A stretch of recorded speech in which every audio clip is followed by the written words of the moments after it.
I fuse together objects by marrying them off. I fuse things together by marrying the objects, and it has worked for me all these years. When I fuse two objects together by marrying them, they truly do stuck together. How marry objects off is by me basically saying that two certain objects are married. I basically say, in the name of God, I marry these two objects together and they become stuck to one another. Majority of the times the objects that get married together stay stuck together for a lifetime. I love it that I have figured it out, but not everyone likes to marry off objects. They prefer to fuse together objects through the normal way.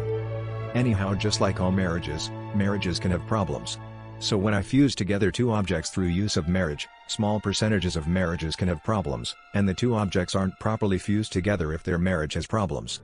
Like when I fused together two metal rods through marriage, the two rods had problems in their marriage. So the two rods kept falling apart and I couldn't fuse them back together.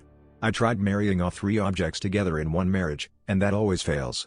In the world of objects, having three in a marriage is destined to fail. So I decided to build a house by marrying the bricks at a time, but I made one fatal flaw.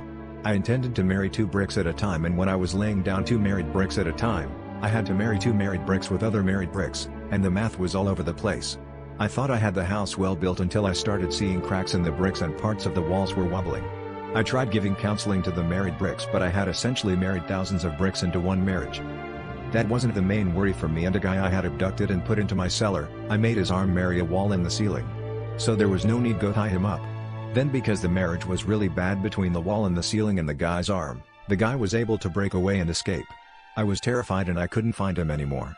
Then I could hear the whole house wobbling and making a noise. I ran outside and 10 minutes later the whole house had collapsed. So the guy I had abducted had escaped and my house had collapsed. It's gonna be a long week.